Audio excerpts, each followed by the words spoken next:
A long time ago there lived a boy called Jack.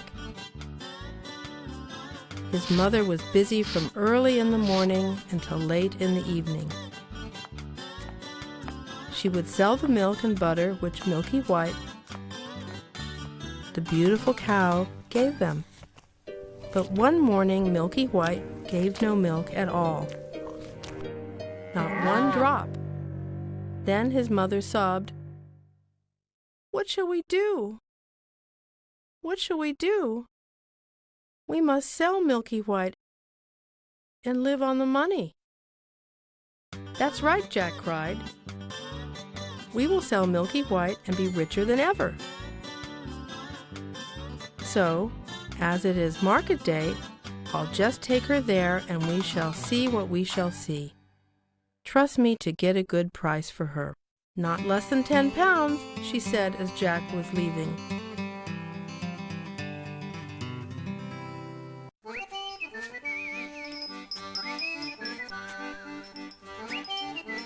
Jack was just deciding what he should buy his mother when he saw a queer little old man on the road who called out,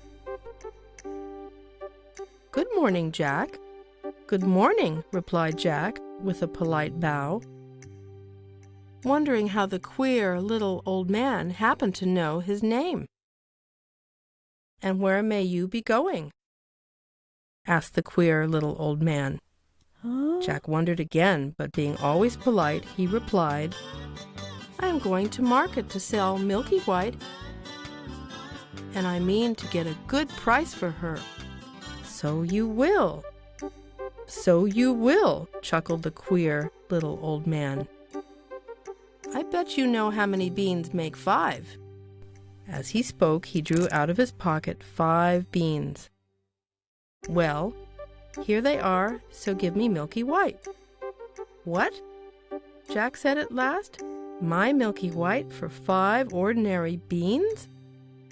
"But they aren't ordinary beans," put in the queer little old man. And there was a queer little smile on his queer little face. "If you plant these beans overnight, by morning they will have grown up right up into the sky." "Did you say right up into the sky?" Jack then asked. "Right up into the sky," repeated the queer old man. "It's a good bargain, Jack. And if they don't, meet me here tomorrow morning, and you shall have Milky White back again. Will that please you?" "Yes, that's fine," said Jack, and thought, if what the queer little old man said isn't true, I shall get Milky White back tomorrow morning.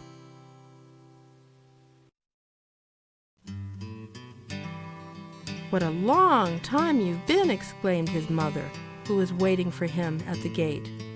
"Tell me quickly how much you got for Milky White."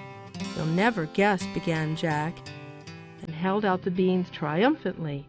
"There," he said, "that's what I got for her, and a jolly good bargain, too." But all she said was, "What? 5 beans?" "Yes," replied Jack, "but they're magic beans. If you plant them overnight, by morning they will grow right up into the sky." "Oh, please don't hit me so hard." Jack's mother for once lost her temper, and when she had finished beating him, she flung the miserable beans out of the window and sent him to bed. However, he soon fell asleep. When he woke, he thought at first it was moonlight, for everything in the room had a greenish glow. Then he stared at the little window. It was covered as if with a curtain of leaves. He jumped out of bed, and without waiting to dress, he was climbing up the biggest beanstalk you ever saw. One of the beans which his mother had thrown into the garden had landed in some soil, taken root, and grown in the night right up into the sky. Jack was at any rate determined to find out where it went.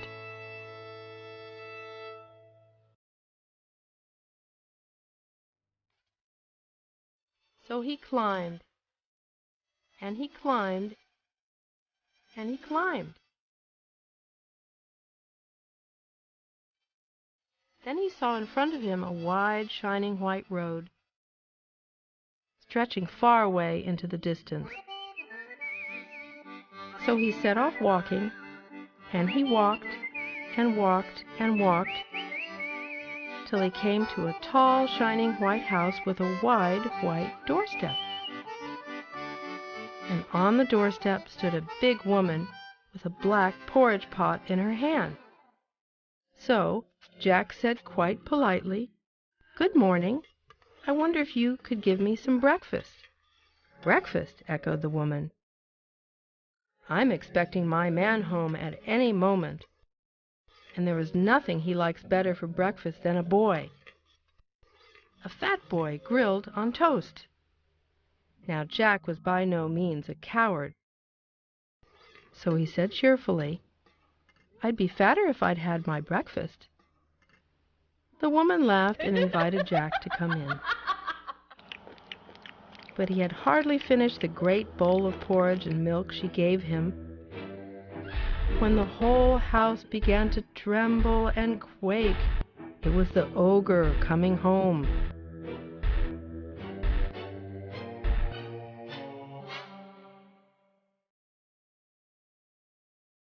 "Into the oven!" cried the woman, and the iron oven door had just closed when the ogre strode in. He was certainly a big one. He had 3 sheep hung on his belt, and these he threw down on the table.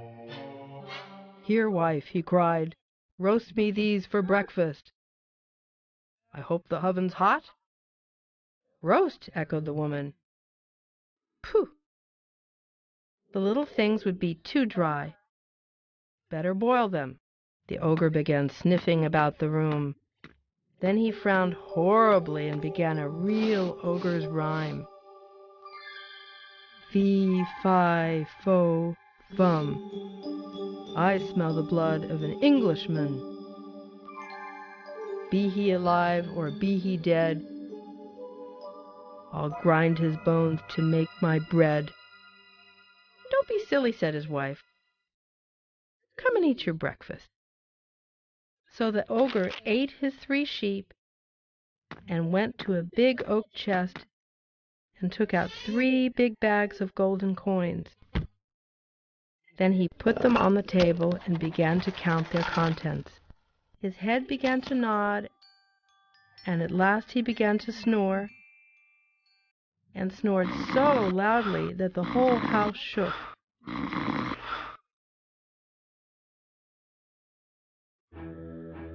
Then Jack nipped out of the oven, and seizing one of the bags of gold, crept away and ran along the straight, wide, shining white road.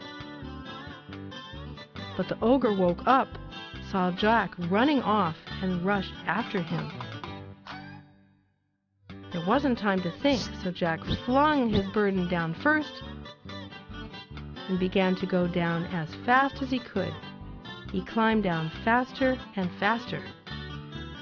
The minute Jack touched the ground, he seized the axe and gave the beanstalk a great chop. He cut the stalk down so that the ogre fell, and of course broke his crown and died on the spot. After that, Jack and his mother lived happily on the gold coins for a long time.